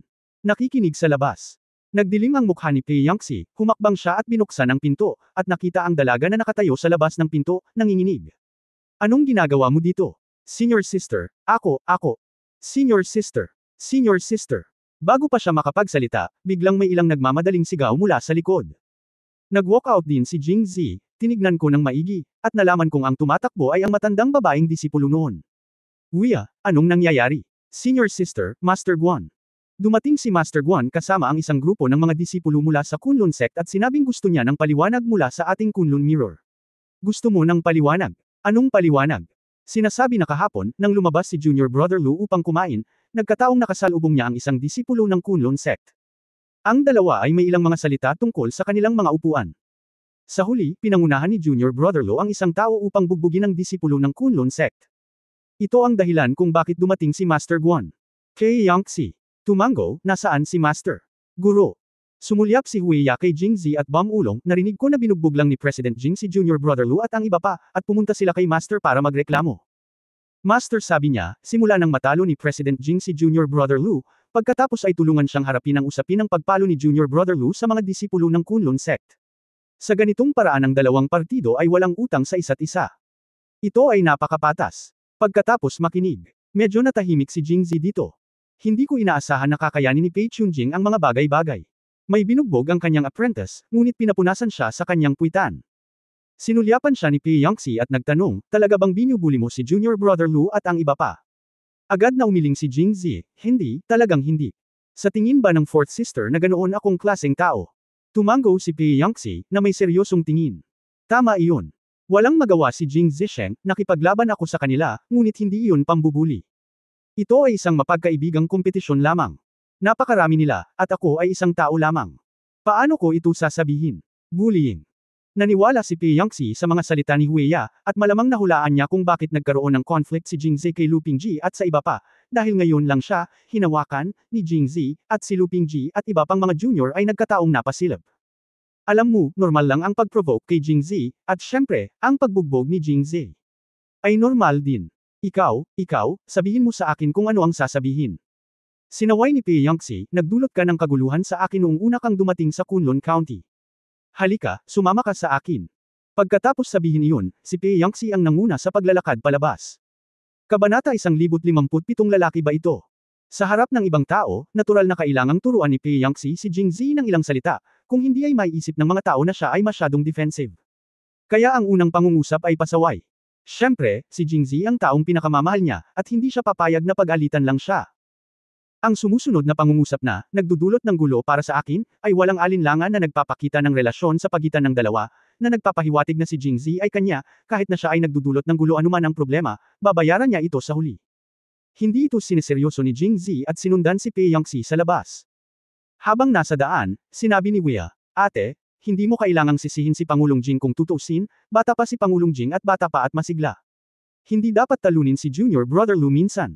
Sa palagay ko hindi talaga sinadya ng master na ipahiya si Jing. President, ilang araw lang pumupunta ang amo sa aming Kunlun Mirror para manggulo. Siguradong nagsawa na ang master at ayaw na siyang kausapin, kaya hiniling niya kay President Jing na lumapit." Oo. Tungkol sa Hueya. Sumang-ayon si Pei Yangxi sa paliwanag. Gayunpaman, medyo na-curious si Jingzi, madalas pa rin bang pumupunta ang master na ito para manggulo sa ating salamin? Agad na sumagot si Wea, "Tama. Bagamat hindi ito nangyayari minsan sa isang araw, nangyayari ito tuwing 2 o 3 araw. Oh, ang aming katawan ng salamin ng Kunlun ay isa sa 4 na pangunahing sekta. Hindi lamang sa Kunlun County, kundi pati na rin sa buong Angwo, kami ang pinaka-iginagalang na pag-iral. Bakit ang sekta ng Kunlun ay mayabang pa rin?" Wea. Hindi ito pinansin matapos marinig ito. Kinagat niya ang kanyang mga labi at sinabing, sino ang nagsabing hindi ito ang kaso? Sa labas, kahit ang Qingdian Gate, Waxian Pavilion o Tungtian Tower, walang sinuman sa kanila ang walang galang sa ating Kunlun Mirror gaya nila. Pagkatapos marinig ang daldal ni Wea, alam ni Jing Zekai ang pinagmula ng Kunlun Mirror at Kunlun Sect. Mayroong Kunlun Mountains at Kunlun Lake sa Kunlun County. Sa pinakaunang panahon, 2 pangunahing sekta ang lumitaw sa parehong oras, ito ay ang Kunlun Mirror sa Kunlun Mountain at ang Kunlun Sect sa tabi ng Kunlun Lake. Magkaaway daw ang mga taong nagtutulungan, at hindi raw kayang tumanggap ng 2 tigre sa isang bundok. Gayunpaman, ang Kunlun County ay may parehong Kunlun Mirror at Kunlun Sect. Ang mga pangalan ng 2 sekta ay magkatulad na natural na sila ay makikipagkumpetensya sa isa't isa. Sa kasamaang palad, ang Kunlun Mirror ay mas mataas sa kasanayan. Dahil sa superior na kakayahan nito, lahat ng naunang pinuno ay naabot ang antas ng master, at sila ay naging isa sa 4 na pangunahing sekta. Sa kabilang banda, ang Kunlun Sect, sa ilalim ng anino ng Kunlun Mirror, ay naging mas tanyag. Kapag nabanggit ang Kunlun County sa mundo, dapat nabanggitin ang Kunlun Mirror. Sa kabilang banda, ang kanilang Kunlun Sect ay itinatag halos kasabay ng Kunlun Mirror, ngunit sa huli sila ay naging hindi kilala. Dahil dito, naging hindi balanse ang mentalidad ng paksayon ng Kunlun, at paulit-ulit silang nagdulot ng kaguluhan para sa Kunlun Mirror sa Kunlun County, na nagdulot ng patuloy na alitan. Halimbawa, sa pagkakataong ito, sinasabing nang lumabas si Lu Pingji upang kumain kasama ang kanyang mga nakatatandang kapatid, nakipag-away siya sa isang disipulo ng Kunlun Sect dahil sa isang isyu sa posisyon, at pagkatapos ay nagsimulang makipag-away. Ang mga disipulo ng Kunlun Sect ay natural na hindi kasing husay ng Kunlun Mirror sa martial arts, at si Lu Pingji ang pinakamagaling sa Kunlun Mirror, kaya pagkatapos ng isang tunggalian, ang Kunlun Sect ay natural na dehado. Nang makita ng pinuno ng Kunlun Sect na nasugatan ang kanyang disipulo, nakaramdam siya ng kalungkutan, kaya't lumapit siya sa pinto kasama ang kanyang disipulo, na parang nag-aaway ang isang bata at tinulungan siya ng kanyang mga magulang. Nagsalita si Wea ng may matinding damdamin, at ang ibang mga babaeng disipulo ay nagtipon din sa paligid niya. Nang matapos siyang magsalita, nakarating na sina Pei Yangxi at Jingzi sa harapan ng Kunlun Mirror na napapaligiran nila. Napapaligiran ng mahigpit ang harapan ng bakuran. Si Guan Yanji, ang pinuno ng Kunlun Sect, ay nakatayo sa pasukan ng harapang bakuran kasama ang 20 o 30 disipulo. Sa panig ni Kunlun Mirror, sila ay pinamumunuan ng senior brother na si Zhou Tong at junior brother na si Lu Pingji, na sinundan ng lahat ng lalaking disipulo ng Kunlun Mirror ang mga ibinagsak ni Jingzi sa lupa ngayon lang. Ang 2 panig ay nasa isang paghaharap, at ang kapaligiran ay tense. Dahil sa pangalan ng senior sister, si Pei Yangxi ay tila nagdala ng sarili niyang BGM. Pagpasok pa lang niya sa eksena, nakuha niya ang atensyon ng lahat ng naruroon. Maging ang mga babaeng alagad na sumama sa kanya ay walang kamalay-malay na lumapit sa kanya sa sandaling ito. Ngunit si Jingzi, na unang tumayo kasama si Pei Yangxi, ay itinulak nila sa likuran. Nang dumating si Pei Yangxi, sina Guan Yanji at Zhou Tong ay sinasadyang umatras, nag-iwan ng bukas na espasyo. Senior sister. Sigaw ni na Zhou Tong, Lu Pingji at iba pang mga disipulo. Pagkatapos sumigaw, tumingin sila sa likod niya na parang may kasalanan, naghahanap ng mga palatandaan ni Jingzi. Gayunpaman, nang makita nilang hindi sila seryosong tiningnan ni Jingzi, nakaramdam sila ng saya at the same time. Pakiramdam ko ay parang nabastos ako, at hindi ako nasisiyahan. Nang makita ni Guan Yanji si Pei Yangxi, ngumisi siya, Pei Yangxi, nasaan ang iyong amo? Hindi naman siya basta-basta magpapadala ng babaeng tulad mo rito, hindi ba? Hindi ba siya masyadong walang galang sa akin para makulong ang isang tao? Hindi alintana si Guan Yanji anuman ang kanyang seniority o edad, walang masama sa pakikipag-usap kay Pei Yangxi ng ganito. Hindi nagalit si Pei Yangxi, at tumawa, Master Guan, pasensya na po. May sakit ang master at hindi na siya makapagpapakita, kaya pinaalis niya ang mga juniors. Away lang ng mga batang disipulo. Nagpadala si Master Guan ng kausap sa kanya. Kung tayo ang may kasalanan, magdadala ako ng hihingi ng tawad. Sa puntong ito, iniba ni Pei Yangxi ang paksa at naging mas malamig ang kanyang boses, ngunit kung hindi natin kasalanan, ngunit may isang taong sadyang nagalit sa atin, kahit nadalhin ni Master Guan ang napakaraming tao dito, natatakot ako na hindi niya ako mapakinabangan. Pei Yangxi, sino ka sa tingin mo? Sa sandaling matapos magsalita si Pei Yangxi, hindi na nagsalita si Guan Yanji. May isang lalaki sa tabi niya na hindi gaanong mas matanda kay Pei Yangxi. Hindi napigilan ng 19 anyos na alagad ang kanyang galit. Itinuro niya si Pei Yangxi at galit na sinabi, bakit ka nakikipag-usap sa aking amo? Pagkatapos sabihin iyon, sinulyapan niya si Guan Yanji, na nagpapakita ng matinding katapatan. Sino ka sa tingin mo? Naglakas loob ka na makipag-usap sa senior sister natin ng ganyan. Nang matapos siyang magsalita, tumalon din si Lu Pingji. Haha, ikaw ay isang batang lalaki na nagngangalang Lu, tama? Narinig ko ang tungkol sa iyo, na nagsasabi na kahit na bata ka pa, ang iyong mga kasanayan sa martial arts ay higit na nakahihigit kaysa sa iba pang mga kapantay sa Kunlun Mirror, tama ba? Ha! Malamig na sumangot si Lu Pingji matapos itong marinig, nang hindi nagkomento. Ngunit ang kanyang mukha ay puno ng pagmamalaki, na parabang nagsasabing, alam mo kung ano ang nangyayari. Gayunpaman, ang sumunod na pangungusap ng lalaki ay hindi masyadong kaaya-aya, ang iyong martial arts ay maaaring mahusay, ngunit ang iyong mga mata ay hindi masyadong maganda. Hindi mo ba alam kung sino ako? Pagkatapos sabihin iyon, nginisyo niya ito, kung gayon, ibibigay ko ito sa iyo ngayon. Hayaan mong bigyan kita ng magandang pagpapakilala at buksan ang iyong mga mata. Ako si Lin Guojian, ang nakatatandang kapatid ng Kunlun Sect. Sa katayuan, kapantay ko si Pei Yangxi, ang nakatatandang kapatid ng Kunlun Mirror. Nagsalita na ako, sino ka sa tingin mo? Isa pa, kung tama ang pagkakaalala ko, ikaw ang bumugbog sa ating mga alagad ng Kunlun kahapon, tama ba? Ikaw mismo ang nagdulot ng gulo, at ngayon hinayaan mo ang isang babae na tumayo para sa iyo, binibilang mo ba bilang isang lalaki? Ha! Haha! Siguradong hindi lalaki yan. Wala nang lalaki si Kunlun Mirror. Sa tuwing may susulpat na babae, tawagin na lang nating babaeng salamin. Hahaha! Kabanata 1058 Paano ako? Ikaw, hinahanap mo si kamatayan. Si Lu Pingji ay bata pa at masigla, at hindi makayanang ma-provoke. Nagalit na siya sa kaunting salita ni Lin Guojian, at hindi niya ito nakayanin ng kinutya siya sa harap ng mga disipulo ng sekta ng Kunlun. Junior Brother Lu Pingji. Ang mga disipulo ng Kunlun Mirror, kabilang si Zhou Tong, ay napagtanto na si Lu Pingji ay malapit ng magmukmak, at sinubukan lamang siyang pigilan, ngunit hindi nila siya pinigilan. Malakas na sumigaw si Lu Pingji at sumugod palabas gamit ang kanyang espada. Nang makita ito ni Guan Yanji at Lin Guojian, tumaas ang sulok ng kanilang mga bibig. Hindi gumalaw si Guan Yanji. Bahagyang lumingon si Lin Guojian sa isang tabi at madaling naiwasan ang unang espada ni Lu Pingji. Kahit na si Lu Pingji ay napakatalino at siya ang pinakamagaling sa mga alagad ng Kunlun Mirror, bihira siyang matalo sa mga kompetisyon. Gayunpaman, bilang kasalukuyang nakatatandang kapatid ng Kunlun Sect, ang kakayahan ni Lin Guojian ay hindi mahina, kaya natural na hindi siya magiging mababa sa batang disipulong ito ni Lu Pingji. Nawala ang espada ni Lu Ping at lalo siyang nagalit. Pagkatapos, muling tumama ang kanyang pangalawang espada. Dahil napakaraming tao sa paligid niya, at galit na galit si Lu Pingji, nabawasan ng gusto ang kanyang kakayahan, at mas mahina siya sa mga mata ni Lin Guojian. Kaya't pagkatapos na iwasan ang pangalawang pag-atake ng espada, gumawa ng kidlat si Lin Guojian at direktang sinipa si Lu Pingji sa likod, na naging sanhi ng pagsuray-suray ni Lu Pingji.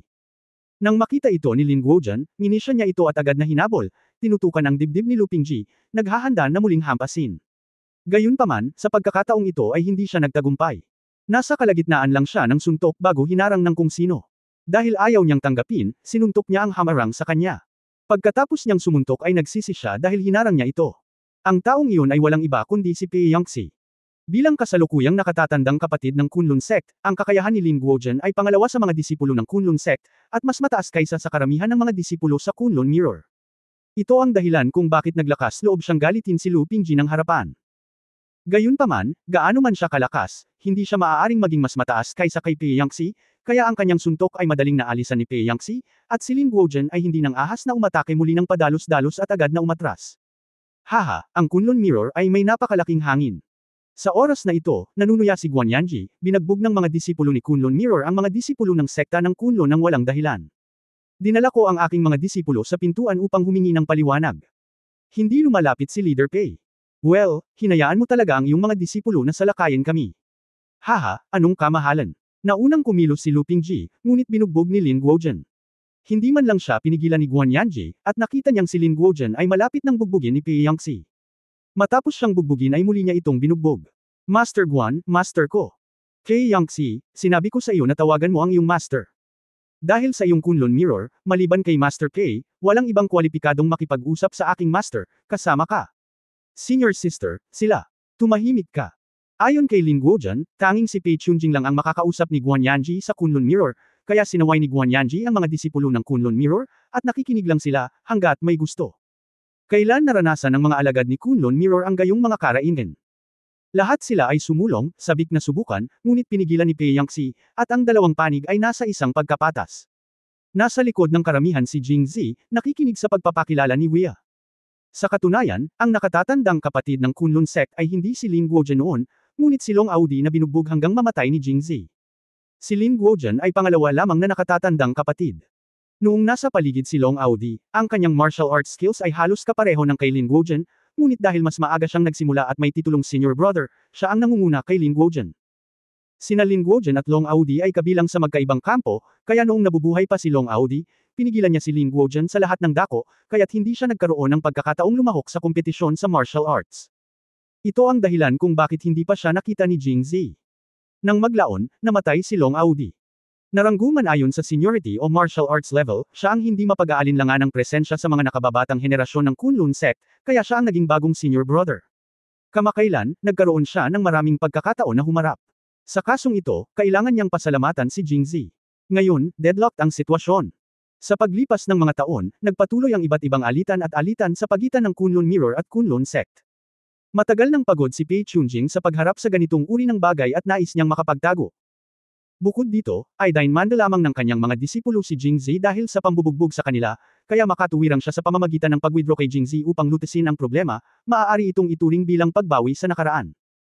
Para naman kay Pei Yangxi, bilang isang kapatid na babae na naaawa din sa kanyang nakababatang kapatid, natural na ayaw niyang makita si Jingzi na hindi maipaliwanag na kailangang harapin ang mga walang kwentang alitan sa pagitan ng dalawang paksayon sa sandaling dumating siya sa Kunlun Mirror, kaya hindi siya pinapayagang magpakita sa publiko. Gayunpaman, hindi napigilan ni Jingzi na lumabas sa oras na ito. Master Guan, dahil nagdala ka ng mga tao dito, gusto mong lutisin ang problema. Kung hindi tayo pinapayagang mag-usap, paano natin malulutas ang problema? Hindi pa rin nagsasalita si Guan Yanji, at pinaikit din ni Lin Guozhen ang kanyang mga mata at ikinuyong ang kanyang mga kamao. Hindi nasaran ng loob si Pei Yangxi at nagpatuloy, bukod dito, sinabi ni Junior Brother Lu sa ating master kahapon pagkabalik niya na magkasama silang pumunta sa Zuyan Tower kahapon at pinili ang huling mesa. Pagkatapos dumating kayong mga disipulo ng Kunlun sect, at gusto pa rin ninyong hinablat niya ang mesa mula kay Junior Brother Lu at sa iba pa, at gumamit din ng mga bastos na salita at maldita na salita. Kaya naman nakuha niya iyon ni Junior Brother Lu at ng iba pa. Dahil dito, kayong mga disipulo ng Kunlun sect ay nagalit at nanguna sa pambubugbog ng mga tao. Sa kasamaang palad, hindi sila kasing husay ng iba at binugbog ni Junior Brother Lu at iba pa. Pagkatapos sabihin ni Junior Brother Lu sa aming amo ang tungkol sa sitwasyon, bagamat kami ay makatwiran, pinagalitan pa rin ni Master si Junior Brother Lu at ang iba pa, at pinarusahan pa sila na humarap sa pader at isipin ang kanilang mga pagkakamali sa loob ng isang gabi. Hindi pa rin nagsasalita ang kausap, ngunit paulit-ulit na nanunuya. Medyo nagalit din si Pei Yangxi, kaya mas mabuting bumalik si Master Guan at tanungin ang iyong mga disipulo. Kung totoo ang sinabi ko, dapat turuan sila ni Master Guan ng leksyon. Tama, sa halip na pumunta sa aming Kunlun Mirror para magtayo ng hukbo para parusahan ka. Tumahimik ka. Hindi na nakayanan ni Lin Guozhen matapos itong marinig. Itinuro niya si Pei Yangxi at sinabi ko sa iyo, hindi ka kwalipikadong makipag-usap sa aking Panginoon. Tawagan ang iyong Panginoon ng mabilis. Sinabi ko rin na ang aking Panginoon ay may sakit at hindi komportable na magpakita. Galit talaga si Pei Yangxi. Sa kanyang init ng ulo, kung hindi niya isinaalang-alang ang negatibong epekto ng pakikipagdigma sa pangkat ng Kunlun sa Kunlun Mirror, kikilos na sana siya laban kay Lin Guozhen. Paano niya ito hinayaan na magsalita ng napakaraming kalokohan? Haha, tapos sinabi rin ito na kapag hindi sumipot si Head K, walang ibang may karapatang magsalita. Naghihintay kami dito, naghihintay na gumaling si Master P sa kanyang sakit at bigyan kami ng paliwanag. Pagkatapos magsalita ni Lin Guojian, halos sumabog sa galit ang mga disipulo ng Kunlun Mirror. Paano ako, qualified ba akong makausap si Master Guan? Kabanata 1059, Pagsusukli ng kabaitan ng puot. Nang ang dalawang panig ay nasa isang pagkapatas, si Jingzi ay lumapit. Nang marinig ng lahat ang kanyang boses, tumingin sila sa likod ng mga tao at nakita nila ang isang makisig na binata na nakasuot ng puting silk robe na naglalakad palabas. Lahat sila ay nagsasabi na kung gusto mong maging gwapo, dapat kang magsuot ng lahat ng puti, ngunit si Jingzi ay gwapo na, at ngayon ay nakasuot siya ng puting robe na inihanda ni Zhang Xiaoyo. Mas lalo siyang gamwapo. Sobrang gwapo niya. Kaya nang magpakita siya, nagkagulo siya sa karamihan. Magkahalong emosyon ang naramdaman ng mga disipulo sa gilid ni Kunlun Mirror nang makita nila si Jingzi na papalapit. Karamihan sa kanila, tulad ni Lu Pingji, ay binugbog lang ni Jingzi. Sa oras na ito, paanong hindi nila malalaman na ang narinig nilang sinabi ni Zhou Tong noon tungkol sa kung gaano kalakas si Jingzi ay hindi kasinungalingan, ngunit dahil kung lalapit siya, tiyak na walang magiging problema. Ako lang. Hindi komportable. Nang makita ni Pi Yangxi si Jingzi na lumalapit, nabuhayan siya ng loob ng walang dahilan. Tila na sa kritikal na sandali, ang kanyang kapatid na lalaki ay ang pinakamapagkakatiwalaan at maaasahan, at walang sinuman ang magagawa. Pero ngumiti siya ng mapait. Naisip ko noong una na huwag siyang payagang lumangoy sa maputik na tubig na ito, ngunit sa huli kailangan kong umasa sa kanya. Tungkol sa Kunlun Sect, ilang mga disipulo kabilang si Guan Yanji ay natural na nakakakilala kay Jingzi oo, pagkatapos ng lahat, nasaksihan nila ng kanilang mga mata kung paano pinatay ni Jingzi si Long Audi, kung paano natalo ni Jingzi ang apat na pangunahing sekta ng mag-isa, at nasaksihan din kung paano nakuha ni Jingzi ang pinuno ng alyansa ng martial arts. Sa oras na ito, si Guan Yanji ay natakot at nanatili doon, bakit siya naririto? Kailan siya dumating? Anong gagawin ko? Gayunpaman, karamihan sa mga disipulo sa Kunlun Sect ay hindi pa nakikilala si Jingzi, at ang mga taong ito ay kinabibilangan ni Lin Guojian. Sa makatuwid, nang makita ni Lin Guojian na si Jingzi ay napakagwapo at gwapo, at naakit pa nga ang napakaraming babaeng disipulo ng Kunlun Mirror upang magsaya kapag siya ay lumabas sa entablado, maging si Pi Yangxi, na noon pa man ay kilala bilang isang cold beauty, ay tumingin kay Jingzi na may titig sa kanyang mga mata. Ang ganitong uri ng pag-ibig na hindi mabubura ay nagdudulot ng mahinang inggit at inggit sa puso ni Lin Guojian. Sa pagkakaroon ng kakayahang magpakita sa Kunlun Mirror at lumabas mula sa isang grupo ng mga babaeng disipulo, natukoy ni Lin Guojian na dapat siyang maging isang disipulo ng Kunlun Mirror. Tungkol naman sa mga disipulo sa Kunlun Mirror, hindi lahat sila kilala ni Lin Guojian, pero at least kilala niya ang karamihan sa kanila. Sa sobrang kasuklam-suklam na hitsura ni Jingzi, naniwala siya na hindi siya mapakali. Bilang karagdagan, si Jingzi ay napakabata, kaya naramdaman ni Lin Guojian na siya ang bagong disipulo ng Kunlun Mirror. Ito ay maaaring hulaan mula sa katotohanan na walang internal energy fluctuation sa kanyang katawan. Isang bagong alagad na kasisimula pa lang, umaasa sa magandang balat at pinapabore ng lahat ng nakatatandang kapatid na babae, hindi ba niya alam na mataas ang langit? Gusto mo pa ring manindigan para kay Pi Yangxi? Pagkatapos ay turuan siya ng leksyon ngayon. Sino ka sa tingin mo? Kahit na ang Kunlun Sect ay hindi gaanong kilala bilang Kunlun Mirror sa mundo, ang mga tao ng Kunlun Sect ay hindi kailanman nagsilbi sa Kunlun Mirror, kaya natural na hindi nila ito sineseryoso, at si Lin Guojian, bilang senior brother ng Kunlun Sect, maliban kay Pi Yangxi, nadama niya na ang iba pang mga disipulo ng Kunlun Mirror ay magiging karapat-dapat sa kanya. Maaari pa rin siyang maging mas magalang kapag nakikipag-usap kay Pi Yangxi o sa medyo sikat na Lu Pingji, ngunit hindi siya magiging magalang kay Jingzi. Una, sobrang nakakainis ang itsura ni Jingzi, akala niya noon ay siya ang pinakasikat, pero biglang may lumabas na masikat sa kanya, paano siya magkakagusto? Isa pa, gusto niyang patayin ang manok para takutin ang mga unggoy at punahin ang mga puno ng mulberry. Kausap ko ang senior mong kapatid na babae, kwalipikado ka bang hamarang? Nagmura si Lin Guojian sa mga pinakabulgar na salita. Sa sandaling lumabas ang mga salitang ito, si Guan Yanji ang unang nabigla. Nang makita niya si Jingzi ngayon lang ay natigilan siya. Nang lumapit si Lin Guojian at sinimulan siyang pag-alitan, lalo siyang natakot. Gusto niyang magsalita, ngunit nang makita niya ang mga gumagalaw na hakbang ni Jingzi, alam niyang huli na ang lahat.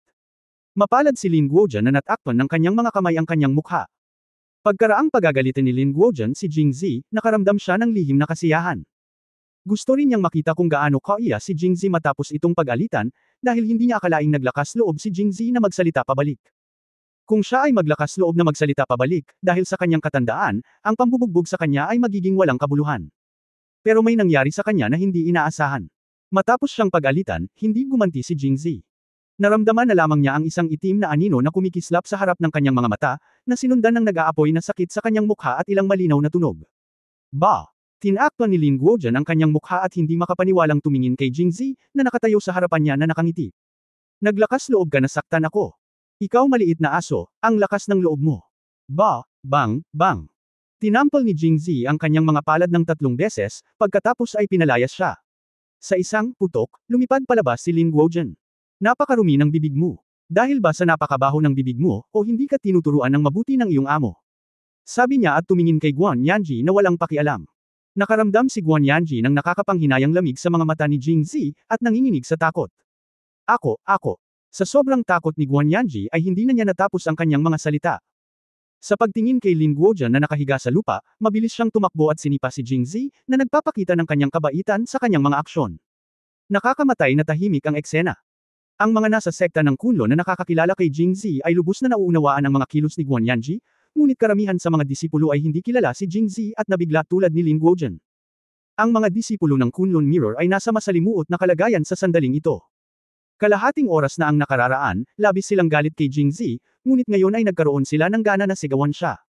Ang isa na pinaka-problema ay si Lu Pingji.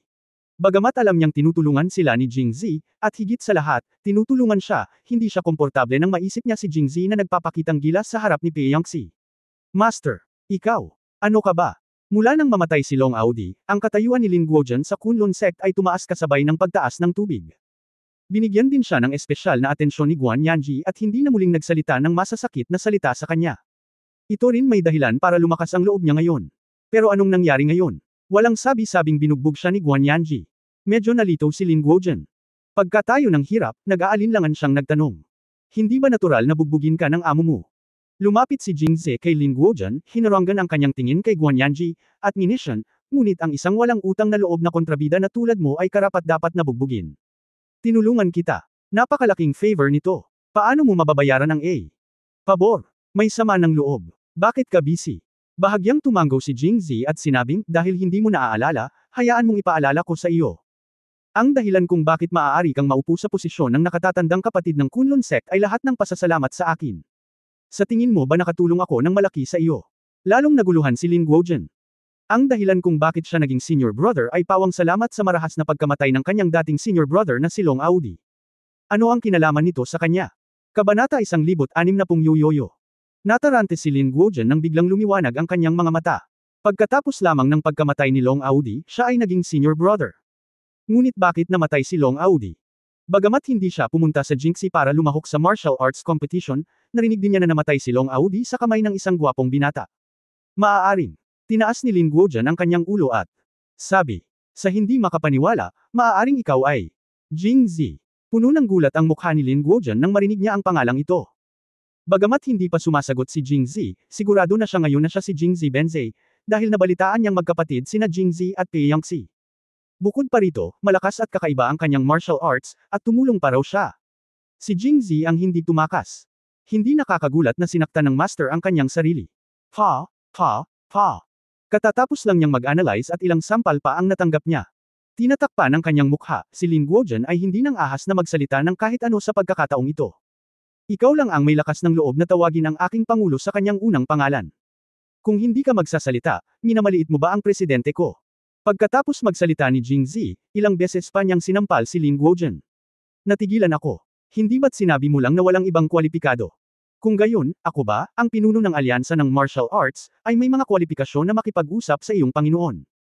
Oo. Bang. 3 sampal pa ang dumating, at si Jingzi He ay nasa kaharian din ng isang master, at ang lakas ng kanyang kamay ay hindi mapapantayan ng mga ordinaryong tao. Sa huling sampal, nahimati si Lin Guozhan. Ngunit bamulong si Jingzi, yoyoyo, nanggugulo pa rin ako. Pagkatapos bugbugin si Lin Guozhan, lumingon si Jingzi kay Guan Yanji at sinabing walang pakialam, Master Guan, pinalo ko siya ng ganito, wala kang pagtutol. Hindi.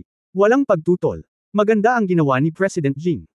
Kahit na hindi siya matalo ni President Jing, bubugbugin ko siya pagbalik ko hindi, kahit na matalo siya ngayon ni President Jing, gagawin ko pa rin siyang bugbugin kapag bumalik ako, para ipaalam sa kanya kung gaano kalakas si President Jing, at para madagdagan ang respeto niya kay President Jing.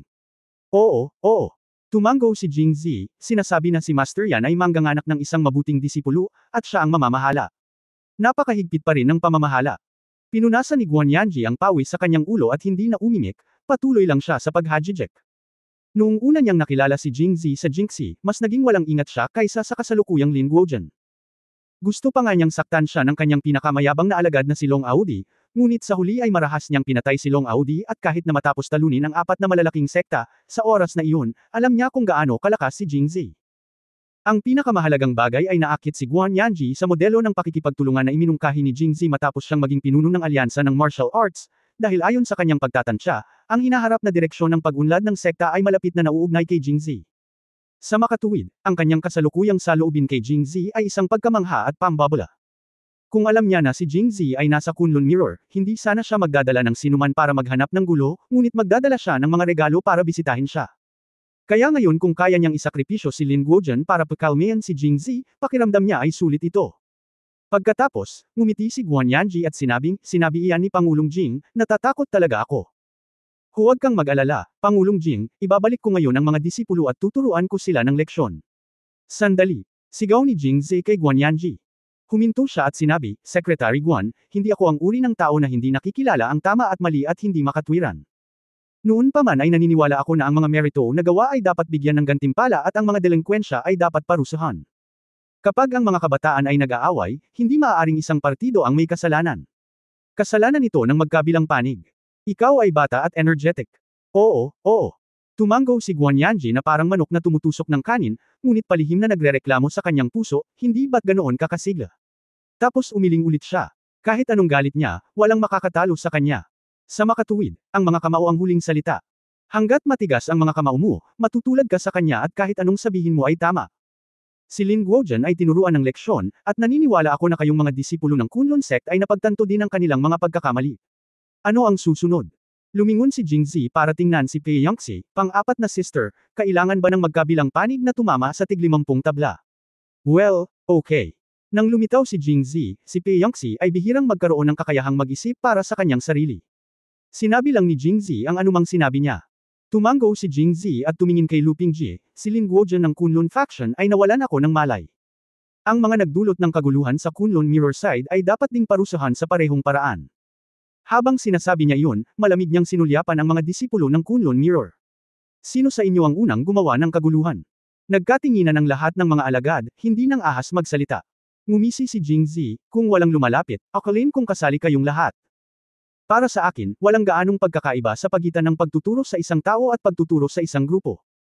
Kung ang iba ay ganito, sabi na ang karamihan sa mga disipulo ng Kunlun Mirror ay inakala na siya ay nagyayabang, ngunit ito ay iba nang sinabi ito ni Jingzi.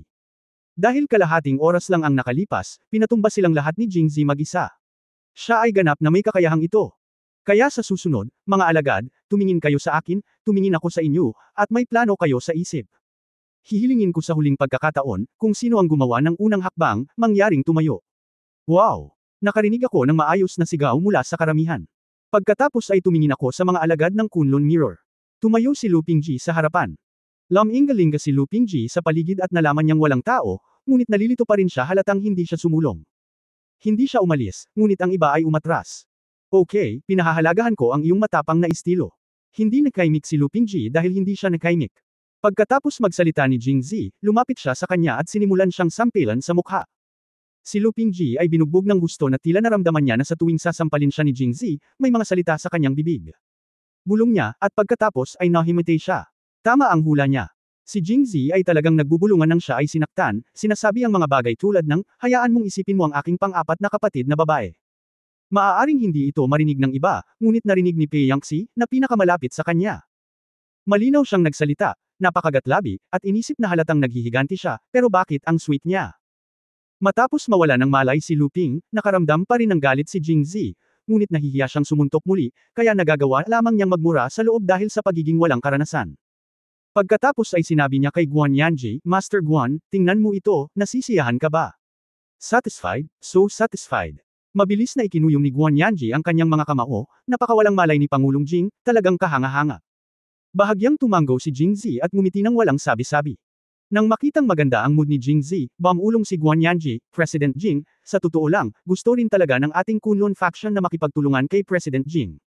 Ikanaway ni Jingzi ang kanyang kamay, simple lang ito. Ang dahilan kung bakit ako napunta sa Kunlun County ay upang kung gusto mong makipagtulungan sa isang sangay ng pahayagan, pumunta lang sa opisina ng pahayagan at hanapin si Editor Chen. End of this chapter.